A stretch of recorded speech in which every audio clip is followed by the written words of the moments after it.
everyone, this is Trisha with Insectopia, and we are here looking at another insect together. I had a recommendation from a viewer to do a dragonfly or a damselfly, so I went through my collection and looked at the different dragon and damselflies that I had, and I tried to pick something that was the most different from the other ones we've already drawn. So I know we've drawn the dragonfly that is like the Halloween pennant, which would have been perfect for right about now, but that's okay. We've also done the jewel wing damselfly together, and there's another species of damselfly we did together. I think we did two, didn't we? Maybe we did two dragonflies. But I know for a fact that we have not drawn this narrow-winged damselfly, and so I'm happy to zoom in and look at it with you. The angle at which its thoracic segments are is really cool, so when we zoom in, we'll be able to see that. There was an ask to see the more of like a head-on view, so if I rotate this damselfly just a little bit, kind of like this, we can actually zoom in and look at this damselfly head-on. Or as head-on as you're gonna get, right about like this. Now, something that you might notice about this specimen is that its eyes look like they're kind of caved in a little bit, and that is something that happens in dragonfly and damselfly compound eyes. Regularly, the eyes that are like large and bulbous, they get these like little concavities in them. And I'm not sure if there's a way to avoid that and or fix that. It's just something that happens with the compound eyes sometimes. We have to be really careful with dragonfly and damselfly specimens because of how regularly they just kind of break apart. In fact, where all of the other insects, things like beetles and wasps and true bugs and grasshoppers and mantids, all of those insects are still regularly put into pinned collections, dragonflies and damselflies get put into like envelope collections. These specimens get put into a little plastic sealed envelope with a tag in it, and then they get heat sealed into this little envelope, because so regularly dragonflies and damselflies break apart that they want them in their own separate little baggie. When they do lose a leg, at least they know what leg went with which specimen. Which is interesting to me because I'm used to going into an insect collection and being able to kind of pull out drawers and look at individual specimens. But when you're looking at dragonfly and damselfly collections, you look like you're looking through a shoebox of little envelopes of dragonflies. It's kind of fun. Alright, so that's a head-on view. You can see those compound eyes over to the left and the right, very fragile. The damselfly here does have 3 simple eyes, or 3 ocelli. You really can only see that median one from that angle. I'm wondering if I rotate it just a little bit, if we would be able to see all 3 of them. Almost. You can still see that central one, but it's a little harder to see the 2 that are behind it. But from this angle, you can even better see the mandibles of the damselfly. Keep in mind the damselfly is a predator. Look at those mandibles. Nom nom nom. So it is going to be eating other insects, specifically generally very small flying insects, midges, probably mosquitoes and things.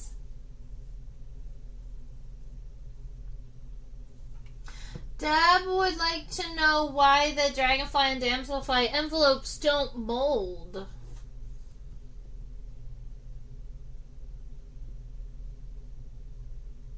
That's a good question. I wonder if the specimens are dry first and then they get put into the envelopes. I have only ever pinned my specimens, so I'm not sure about the process there. But you're right. If they were heat sealed in on either side, then you'd want to make sure that there was no moisture on the inside of that bag. So you'd probably want to make sure they dried before you closed it.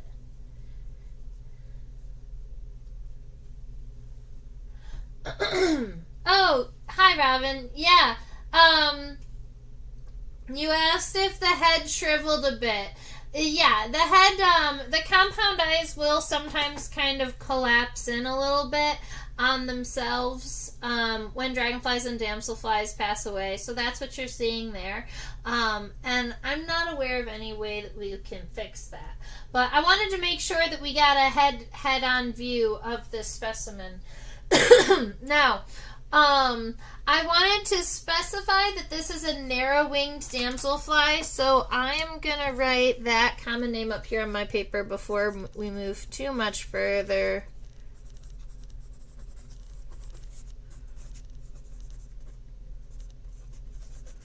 Okay, narrow-winged damselfly. All right. The narrow-winged damselflies specifically are in the family Cynagrionidae. And to be in this family, you will have to have one characteristic be true. And I wanted to show this to you before we really got drawing today, because I think wing venations are really cool, and I wanted to show you while we were first all together and learning about the specimen and kind of looking over it. So to identify the family in damselflies, we're going to be looking at the front wing. So that's this wing right here.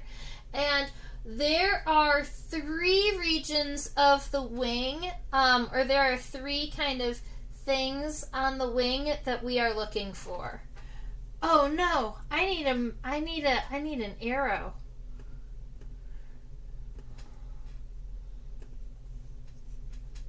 Maybe I have a basic arrow. Let me see.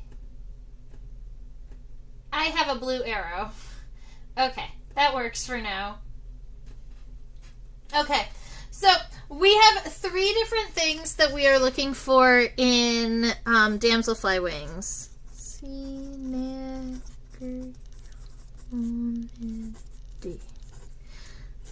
And what I might do is just draw a little diagram here. That's what I'm going to do. So where the front wing comes out, there is going to be this little bit of a space, and then it's going to come down, and you're going to have some kind of thicker veins before it comes back out. So that little indentation is right there. And what that's called is the node. N-O-D-E. And sometimes it's called the nodus. N-O-D-U-S. Depending on what book you're reading. So it's either called the node or the nodus, but it's right there, kind of where the front wing is going to dip. And then the other characteristic we need is way over here. Let's say way over here. This is going to be, you can see it's kind of where there's like a different, all of these veins kind of come together right here before they create their pattern that's going to repeat throughout the wing.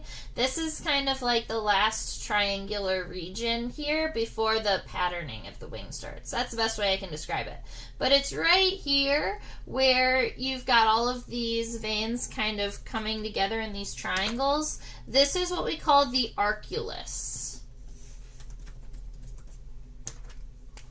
So it's right here. Let's see. It's going to be right around.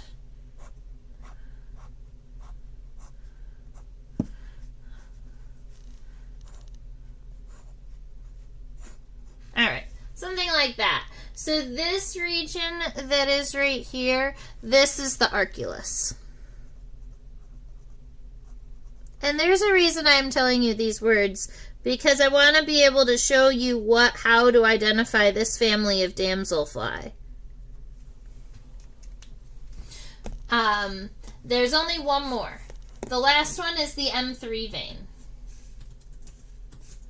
And the M3 vein is the medial vein, and it has a little angle to it. This little vein here that goes whoop, and it makes this little 90-degree angle here. It is directly underneath the nodus. It's directly underneath the node in the Cynagrionidae, in the narrow-winged damselflies. So, you could give yourself a couple little, like a longer, some longer veins in here. But the bloop M3 vein arises closer to the nodus than the arculus. And that is the characteristic for narrow-winged damselflies. See, there's a whole nother family of damselflies that this M3 vein comes out over here closer to the arculus. And so we play this game in damselflies that when we're trying to identify them, we need to be able to at least see one of these front wings kind of separate from all of the others.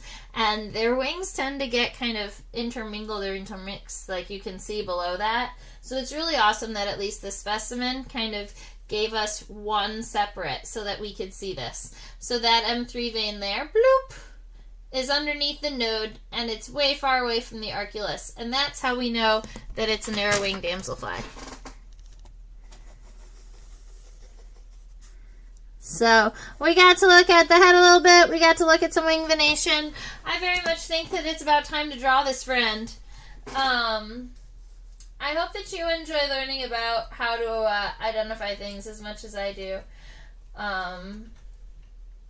It was a little tangent I went on.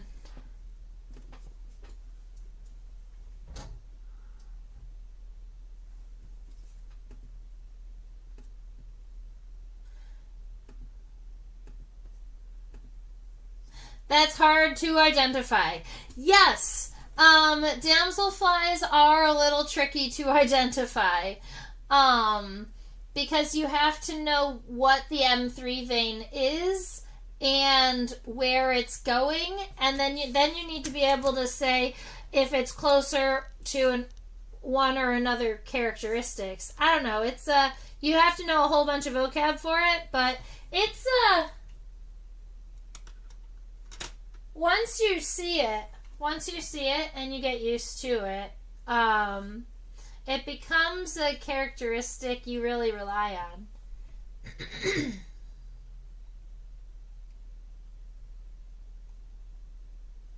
All right.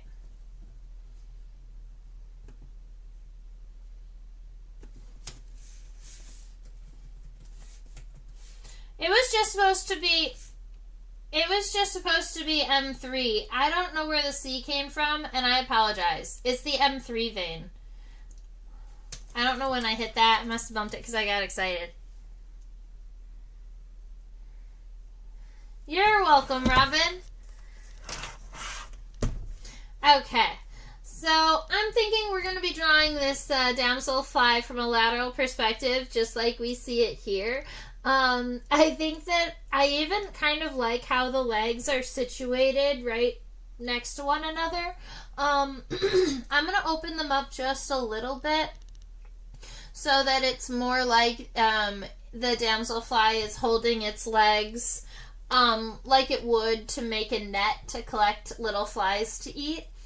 But I think it's super cute at this angle. I do, because dragonflies and damselflies, they don't dry on pins well either. So they tend to spin on pins very commonly. So I have another pin here, you'll notice it when we get closer to the abdomen, that's actually just holding the specimen up so that the specimen doesn't fall. It's not actually through anything. That's a pin that's kind of behind the specimen, holding it up to make sure it doesn't hit the ground. Alright, let's draw this friend.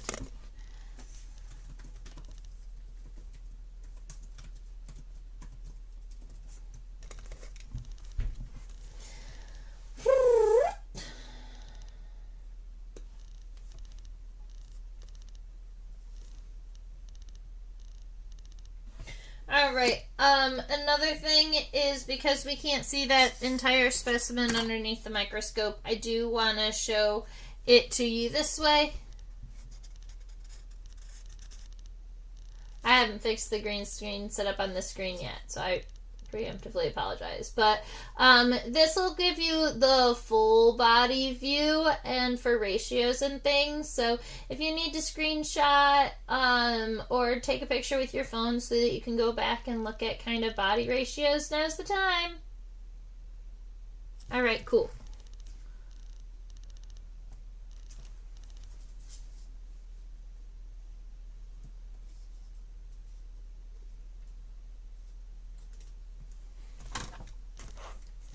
All right, the way that I see this damselfly when I'm looking at the back of the head is mostly a right parenthesis, so I'm just going to start kind of like this, but the narrow-winged damselfly seems to have kind of a very narrow and almost pointed head up here in the front where its mandibles are. So instead of coming down at like a D shape like we do with a lot of wasps and things, I'm going to make it a little bit more elongated, almost... I'm imagining something like a ground beetle, but it's just a nice elongated head here. And then, not seeing anything else fancy, I am seeing those little itty bitty teeny tiny antennae that we're going to be adding. Those are hair-like antennae, and hair-like antennae get the scientific name cetaceous, because CT means hair, and cetaceous means hair-like.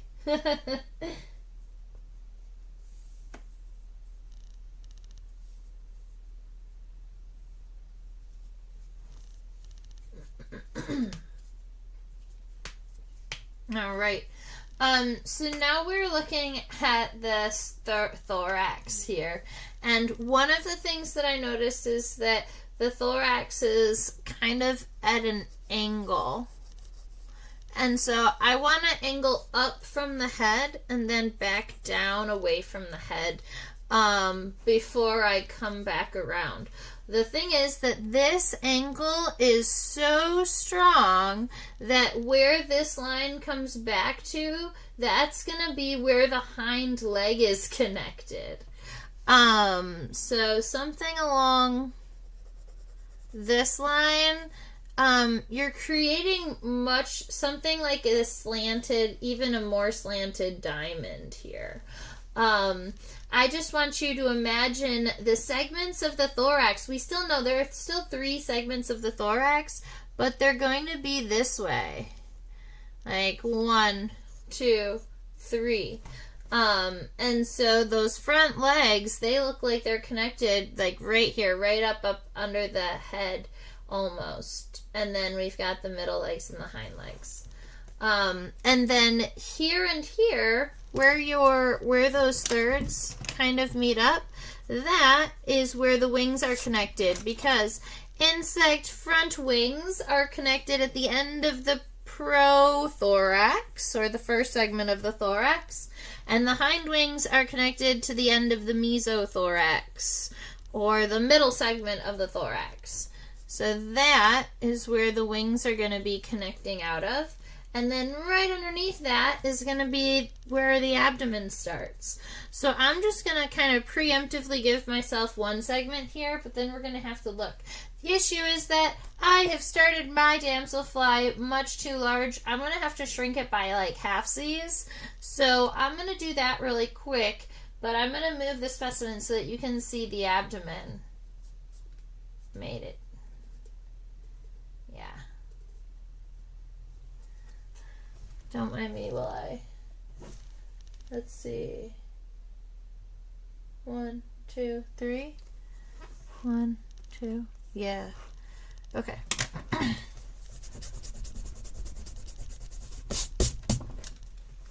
That's one thing about insects with really long abdomens. I sometimes will forget how long they are. Alright, 1, 2, that's good. Alright, so I'm back to having a shape. I've got that head that's almost like that raindroppy type of shape. This slanted diamond that is the thorax. That can be divided in half. This and this is where our wings are connected. And then moving backward, the abdomen is about 2.5 times the length of the head and the thorax combined. So if I take this, I'm going to go 1, 2, and then a half is going to take me pretty much right up to the edge of my line here. So I'm going to annotate that just really nice and soft, because right at this moment, I'm not getting all the final details in. I'm just trying to get the right length. Keep in mind this abdomen is, look how long it is. Nice and long and thin. Okay.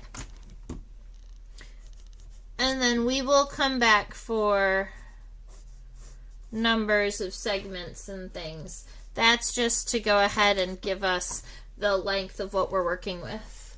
And then the wings are definitely longer. The wings are definitely longer than the abdomen, just by a little bit. But I think I can still get that in here. So another characteristic of narrow-winged damselflies is they have these really kind of narrow wings where the wings start before they get wide. So they'll have almost these lobes, and that's a little bit tricky to see, but you can see it on the top one, how it's kind of has a stem and then it gets wide.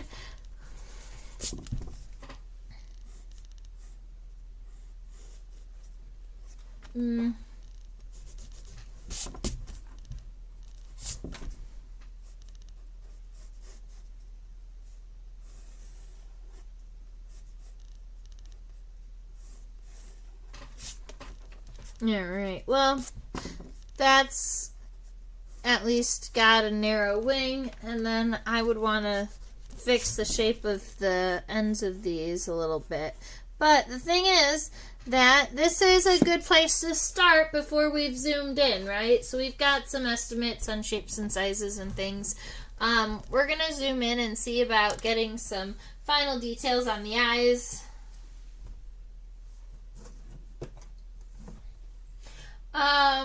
Robin asked if we have a measurement for the entire body. I did not.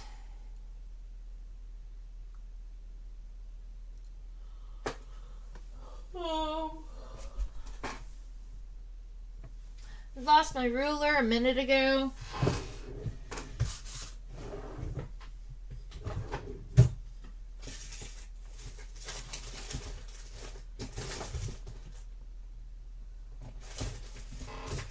Maybe it is in here.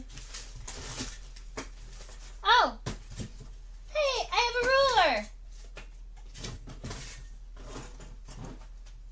Oh, there's butterfly forceps.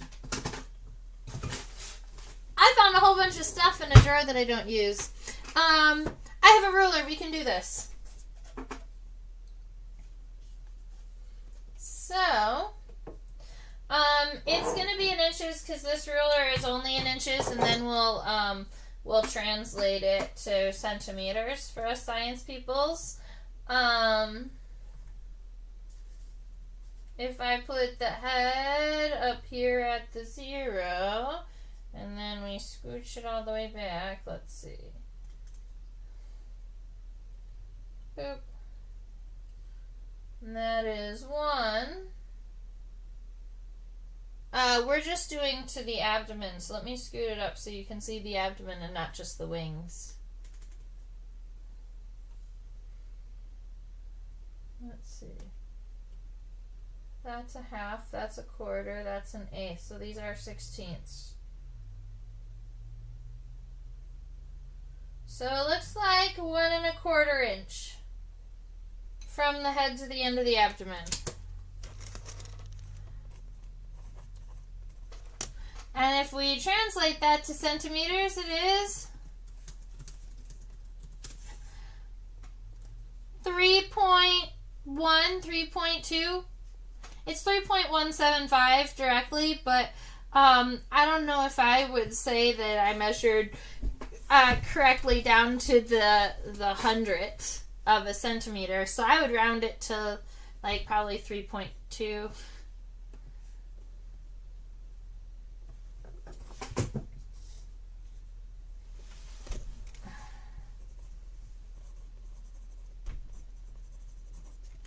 Alright, so now we have that measurement for our friend here.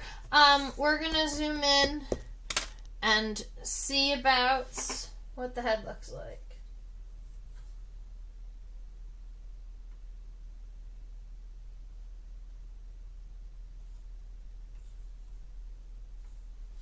And I want the body to be more like this, I think.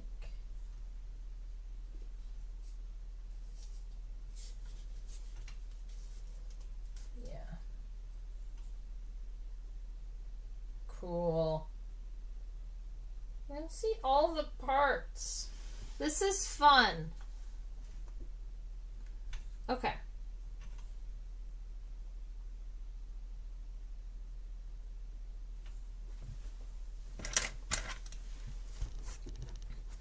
One of the other things I found, and I wanted to share this with you because it makes me smile. One of the other things I found was my old pink eraser. And it has this like little cursive L written into it, like carved into it. Funny enough, yes, I still use it. It works, and I've had it since I was like 8. This is over 20 years old. I carved this L into it in like 3rd grade. That's amazing.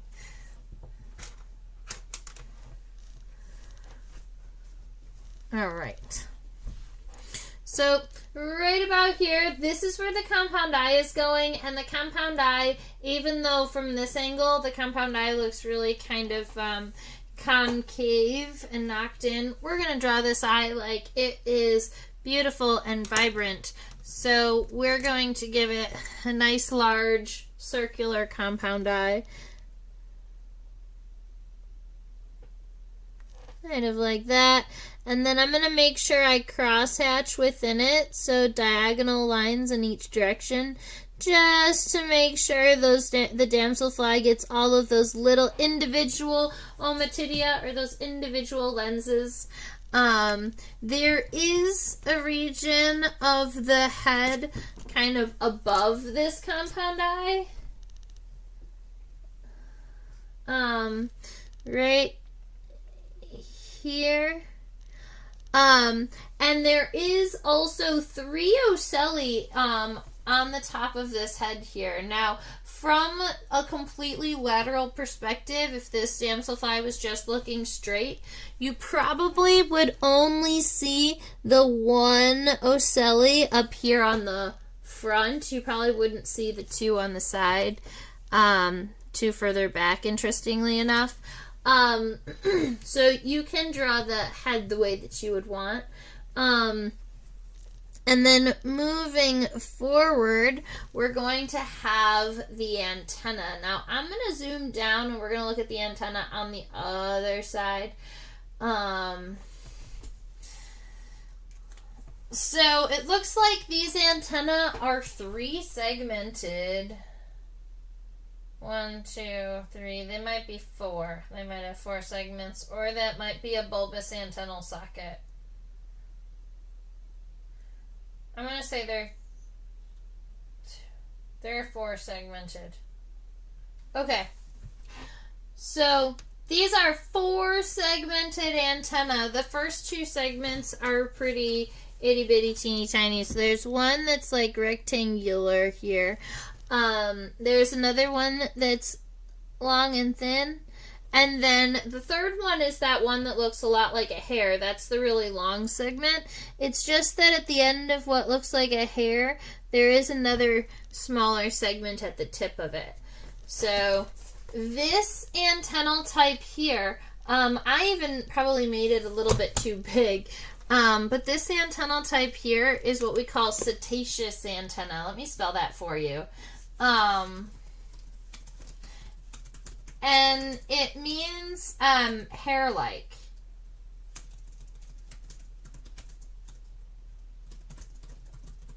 Cetaceous.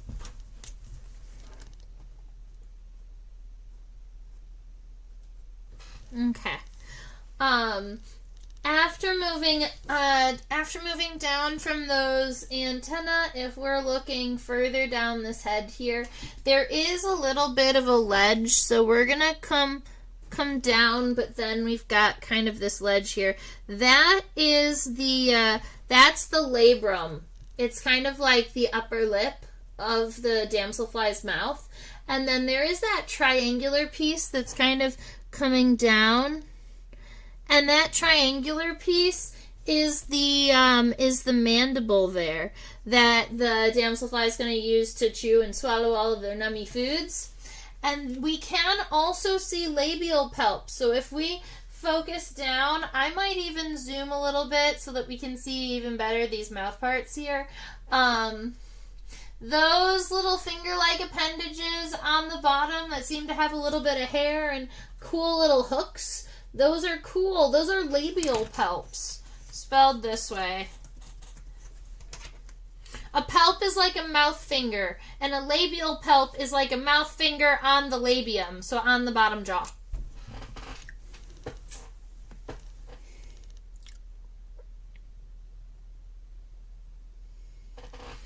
Alrighty, and then you've got that bottom jaw and that head ends. And so what we've got is a damselfly head that's going to look kind of long and thin, like it's got all these bits in the front of it, but it's like that. That's cute. I'm happy with it. Alright. Well, damselfly head. We've got an upper lip, we have a mandible, we have little palps down here.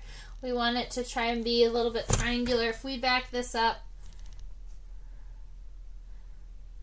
I would almost argue that the mandibles are stronger, but you've got the labrum seems to be kind of like standing up, and I think that if you laid it down, it would look a little bit like this. Robin says that she loves the pink erasers. They're a classic, and they work forever. So there's never a reason to get rid of them.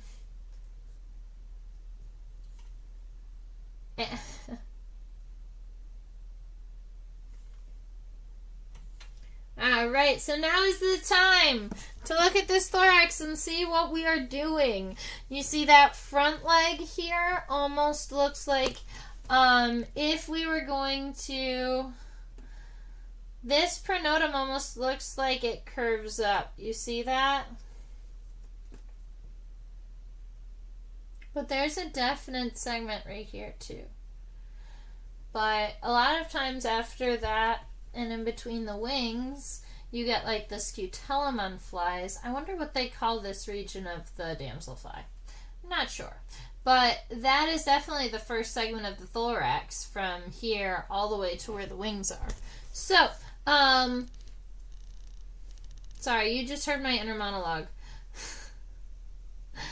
We're looking at the front legs of this damselfly here, and right up close to the head, this is where the leg is going to be connected, and I just want to give it a little bit of a ledge down here on the bottom that'll connect, and then I want to kind of imagine that pronotum kind of lobed out on top of this, because that pronotum is kind of its own unique lobe.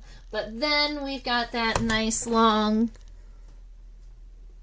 segment that comes backward, is going to come down, and you've got all of that fun segmentation there where the wings are connecting.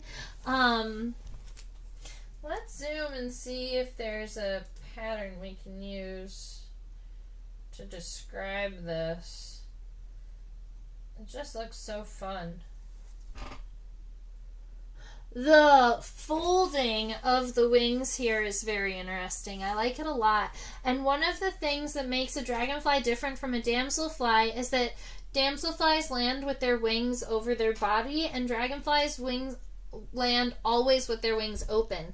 In fact, a dragonfly, after its wings are dried, it never has the ability to put its wings over its body again. It only flaps like outward like this, whereas damselflies will land and are very comfortable with their wings over their body. When we get closer to this corner here, what I am seeing are primarily 3 lobes. Do you see that? I was trying to come up with a design, but there's 1 lobe, 2 lobes, and 3 lobes. 1, 2, 3. I think I see that. So what I'm gonna do, right where the wings are getting connected, so I'm gonna come down to right about where the wings are, like this, and then I'm gonna draw like a 3-lobed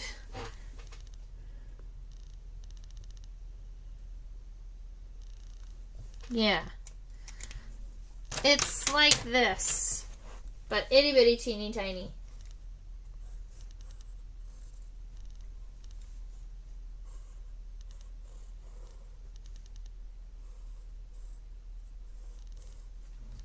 Kind of like 3 lobes that are all kind of pointed, and then the wing is coming out from this portion here. But really itty bitty teeny tiny here. That was a hard one to show you. And then you're going to do it again, second time for this last one. Make sure that this one here is kind of pointed towards the center of the wing. So wherever you want that wing to go, I'm going to make that one first. And then just make sure that the other ones are even-ish, and they will be happy. Get a line that connects them, and I think that'll work for this. Let's see. Yeah, something like that. That'll be good. And so now I know where the wings are going to be connected. So we're going to zoom out and look at the rest of this thorax here, but what I do think we're going to be doing is kind of making these elongated diagonal lines. Yeah.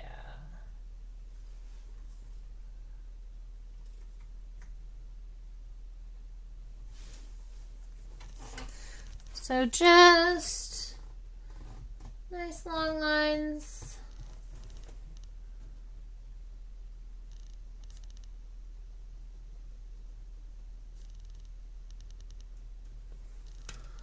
Alright, and then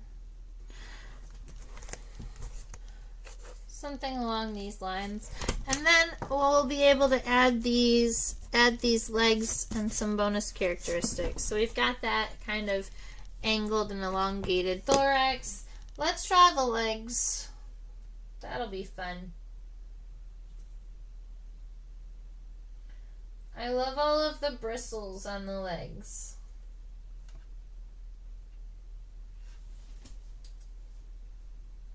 Are the wings attachments like sockets? They're less like sockets and more like folded into place for structural stability.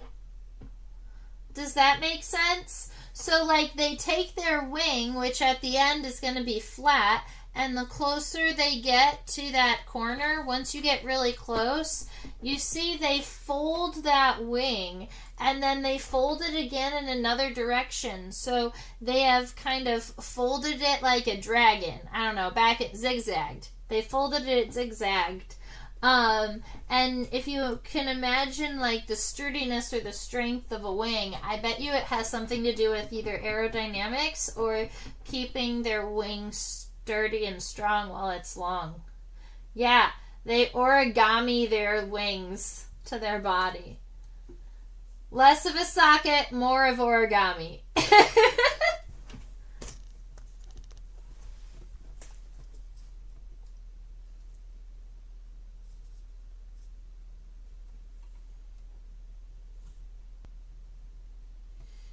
Alright, so now we are looking at the legs here. So I'll give you all the leg words as always, so I don't have to write them individually. All right. In this case, we can see all of the bits. So I gave you the words for coxa and trochanter also. The coxa is the hip bone. It's essentially like the first little connection segment in between the thorax and the legs. So the coxa of this specimen is right about here. Right? There's a little boop boop boop dude right there. That's the coxa. The next one is this little guy there. That's a trochanter. The trochanter is primarily there as a knee, essentially, in between the hip and the femur. It helps the femur get to the right angle, especially when the coxa is regularly pointing down and the femur needs to point up. So it's easiest to have a small segment here to help that angle bend. So we've got the trochanter that's itty bitty teeny tiny, generally shaped like a pizza, like a slice of pizza. You've got the femur, the tibia coming down, and then you've got all these little tarsal segments that we will focus in on once we get down to there. I wanted to make sure we could see the coxa, the trochanter, and the femur to start because that is where our leg starts. So that front leg is right about here. That coxa is a little, just a very small segment here. It's like a little, plateau, but upside down. And then there is the trochanter. That's a little small segment. I'm going to make sure that the femur comes back out to the right so that tibia can come forward, right? We're drawing this specimen kind of like it's flying to catch food with its legs kind of open. So I want you to also look at the length of the femur in comparison to like the size of the compound eye. It looks like the femur is about double the length. So just make sure that you don't make your leg too short because I want to make sure two. So it's like 1, 2, something like that. I'm pretty happy with that. It needs to be a tiny bit narrower, but that's fine. Then we've got all of those spines, and when you've got a spine or a long hair, we would probably call these bristles, honestly. When you've got, because they're not strong enough to be a spine. I think of a spine, and I think of something that is actually made of exoskeleton. But when I think of a hair, I think of kind of fluffier. When I think of a bristle, this is what I think of. Like one kind of really wide, thick hair that are a lot of times, funny enough, when I think of bristles, I think of them as in rows. A lot of times they're in like little lines. And easily counted is another characteristic I would make of bristles. So this is 5 bristles here. One of them is kind of small, and then you've got 4 nice big ones. And then the tibia is this one moving forward. And the tibia has some hairs, but more hairs, but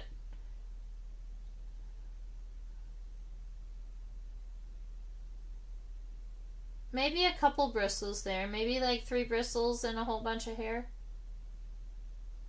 And then it looks like 3 tarsal segments. So we've got a tibia here. And then 3 tarsal segments. These are 1 triangle, 2, and then the raindrop one is 3rd with these little claws. And then we've got a damselfly leg. I don't know, let's see. The damselflies and dragonflies, they sometimes get me. I try, though. We'll see. I think I made its leg it just got maybe I let it drag too hard. But if all of the other legs follow suit, then maybe it'll be okay.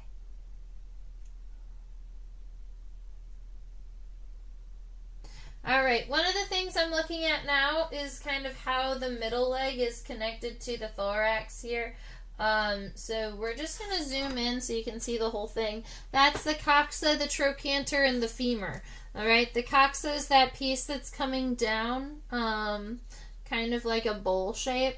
The trochanter is like a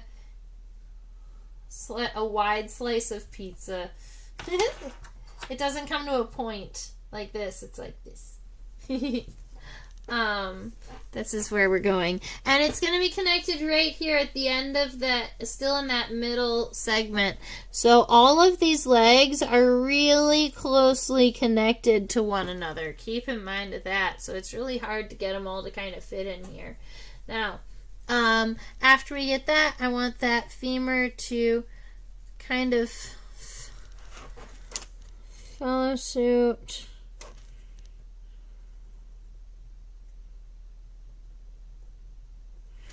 And then this femur is going to still have all of these hairs here. And I want to make sure that I give them, because that's what's going to make these femurs kind of look like a net when they're out. Now this tibia here is going to be going,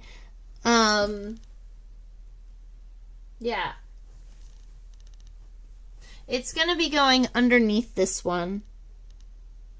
And I want the tibia to be going primarily forward here. So kind of underneath the front leg. And then we've got still those 3 tarsal segments. Let's see, I wonder if you could see them on the far one. There we go. Like that. 3 tarsal segments. Each one of those tarsal segments do also have their own bristle.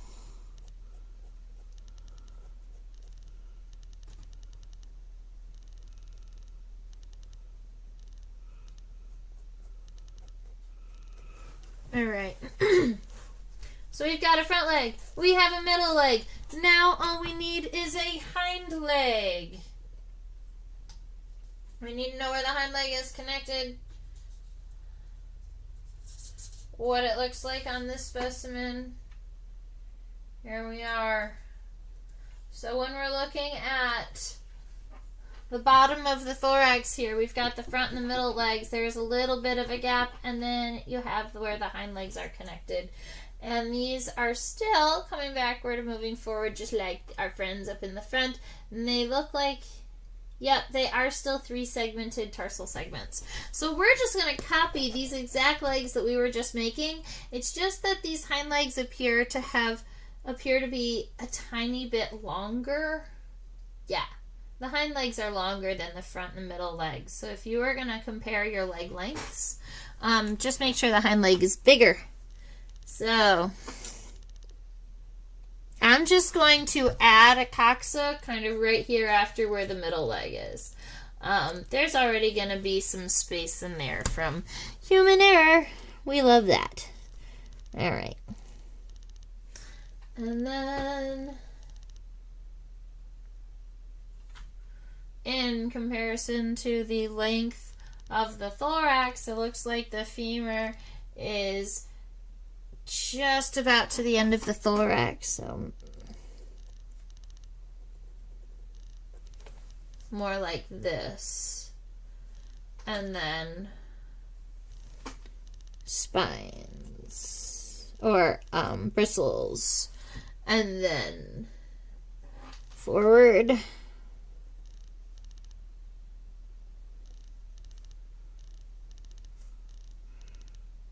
and then tarsal segments and claws, and that kind of looks interwoven, and you can imagine that if that's what it also looked like on the underside, just like this, that this damselfly would definitely be flying around with a net right underneath his legs, and then they can just go nums and eat from their net, or eat from just like this. they can kind of tilt their head down, right down into it, which is pretty cool. What is the line in the tibia?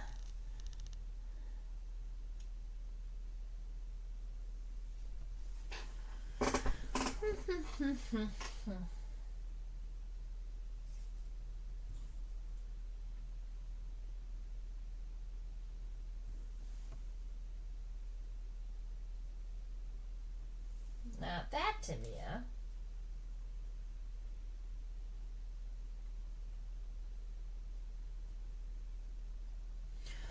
I'm wondering if we are asking about the line on the femur.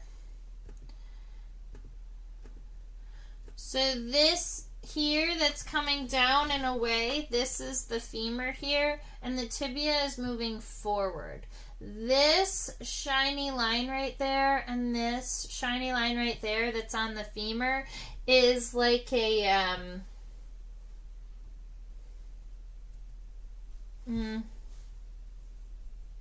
what do we call that?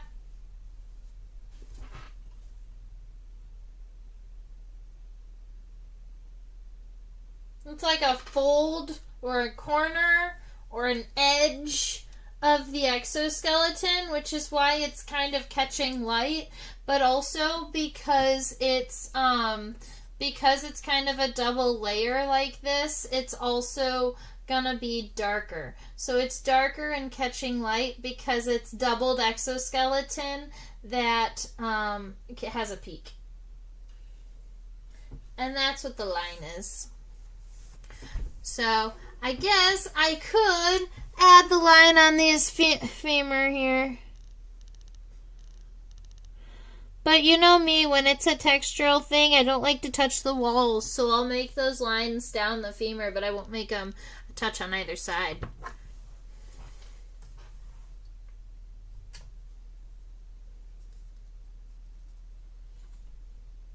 All right, it is about time to estimate. Let's go ahead and count some abdominal segments. So I want to start, I'm not sure if this counts as one segment here, so I'm going to start here as one. I don't know if that counts. Does that count? You know, it might actually count. Alright, so we're going to go this one as one, I guess. This is 1, 2, 3.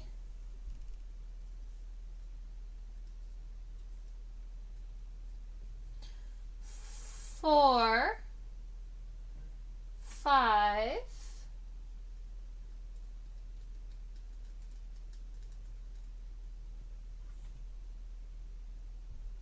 6, 7. I'm going to do it underneath a microscope. It's a little bit more clear for me. 1, 2, 3, 4, 5, 6,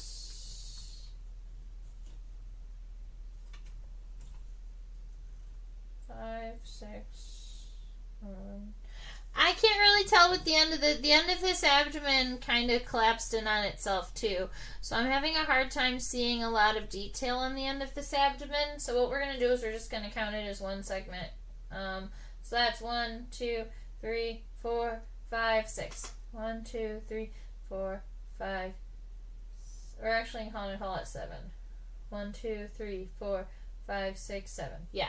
So we're going to call this abdomen 7 segmented. And I'm going to do this, before I do this with pen, I'm just going to kind of subdivide what I already have for the length of the abdomen into 7, just to see what that looks like. Keep in mind that one of them is nice and short and small. So this one is 1, like right there up in the corner. And then we've got a medium length segment before these get kind of long and subequal. We get 3 nice long subequal segments here.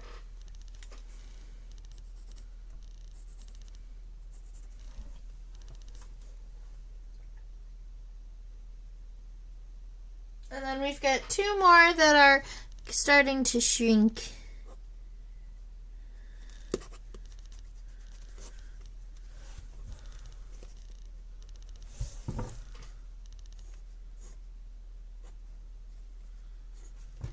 Okay. And now that I've got those all subdivided, I'm just going to go ahead and draw them with my ink pen.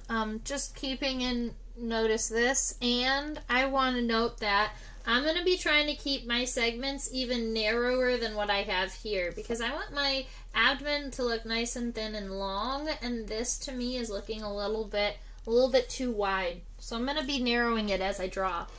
I do want to make sure that I get this first segment correct. That's right here underneath kind of where the wings are connected. That's that first segment coming down, and it does come a little bit lower than what we expected to, so I just brought it down a tiny bit before bringing it back up. And then we've got that first segment that is a mediocre size segment that kind of goes out and is nice and thin. All right. And then now we get to go.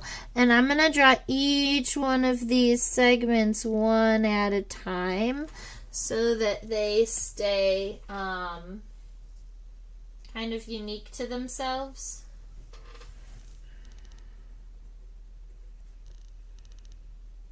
And as we get, so this one was 1, 2, 3. Those were the nice long, 3 kind of nice longer segments that we wanted there to be. But now as we get smaller, we can actually also let this abdomen get a tiny bit smaller too.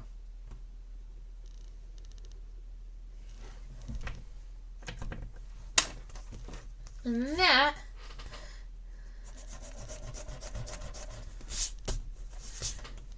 is a nice long thin damselfly abdomen. Damselflies do, I believe, have, this one is just not visible. They do have sclerites. They have tergites and ventrites also, so top and bottom segments. It's just that on this specimen, we're only really ever seeing one. So, we are only really seeing the top, so that works for me. All right, let's look at some wings.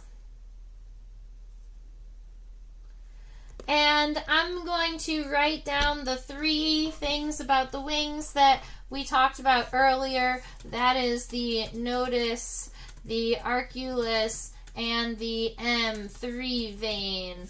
And in this family, the M3 vein arrives closer to the nodus than the arculus. That's the defining characteristic. And back in the day when I learned it, I feel like saying it makes you feel, I don't know, made me feel good. Like you know something. Alright. So I'm going to draw this front wing first. I just want you to notice that the stems of these wings are nice and thin. That's why they're called a narrow-winged damselfly. So make sure that those wings do stay nice and narrow before you give them a lobe.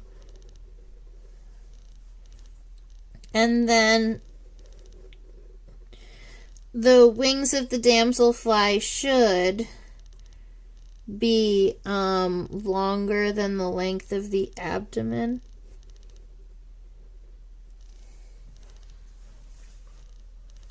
Something like this.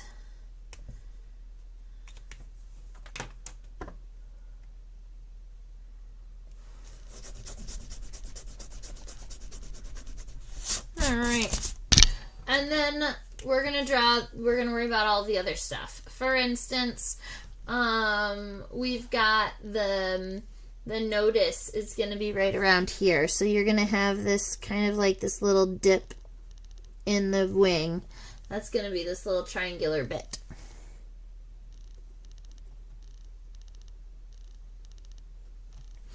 And you've got another one down here too. Both of them are going to have this.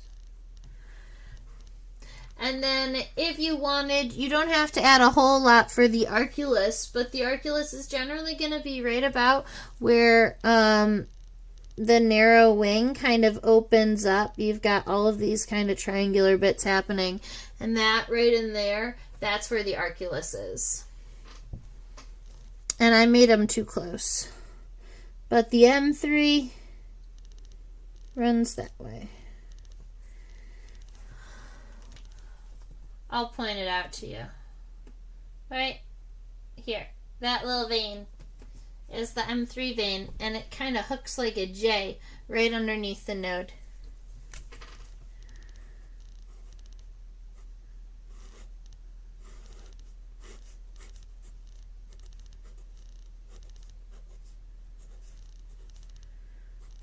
You know me, I don't like to spend a whole lot of time doing wing venation on these lives because wing venation can become a whole lot, but I did want to at least point that out on the specimen so that you could see what it really looks like to identify one of these fellas. Can the sections of the abdomen move? Yes. Each one of the segments of the abdomen can bend. After it's passed away, it would just break, but while they're alive, for sure, they can bend them up and down. That's how they actually mate, and they create this cute little wheel.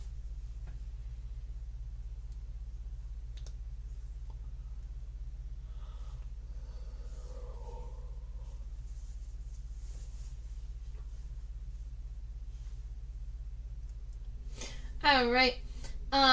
Do I have any other questions, comments, concerns about our cute damselfly here we're looking at?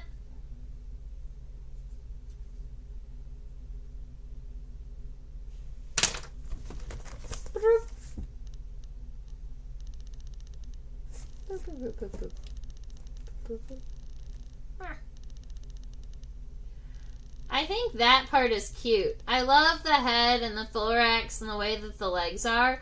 I think that turned out really well. I think that the abdomen and the wings of mine could use some work. But that right there, super cute. Aw. If I was going to change one thing about this portion here, I'd just make the antenna a tiny bit shorter. All right, I don't think that anybody else has any questions because I haven't seen anybody in the chat asking anything. For those of you out there who are silent watchers, thank you for... Oh no, am I still live? What just happened? I think I'm still live, but I've lost my screen. That's okay. Hopefully everything is all right. I just... can't see any comments. Let me see if I can figure out how to get back there. I touched the wrong thing. That's okay. I see Deb saying thank you. Oh, I know how to do it. Go here? No. Thank you. Oh, I know how to... Go here?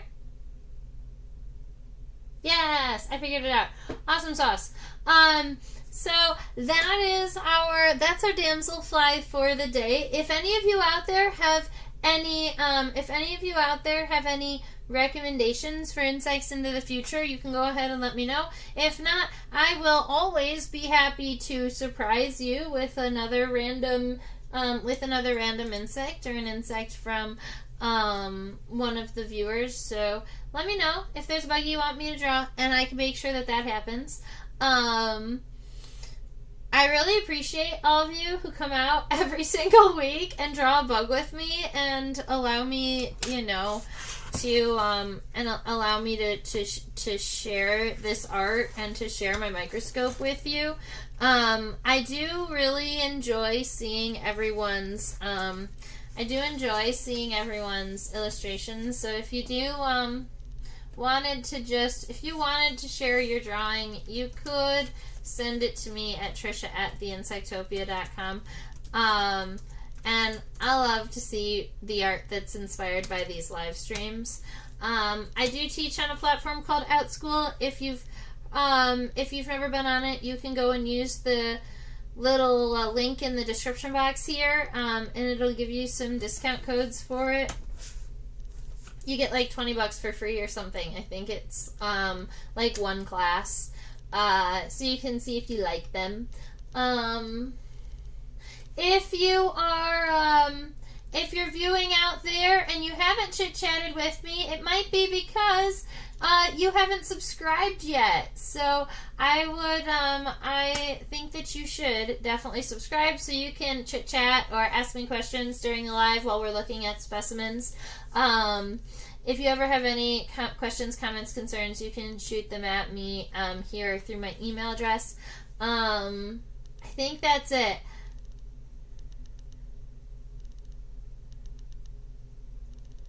Oh my goodness, that's so funny, Robin. Wasn't it you who asked to do the damselfly, though?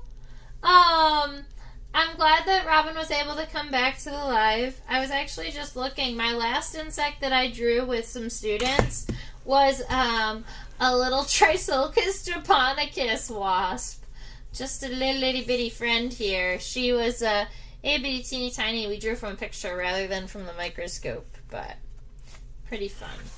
All right. I hope that you all have a fabulous rest of your week. I look forward to hearing from you next week. If you have a recommendation, go ahead and let me know. And stay buggy.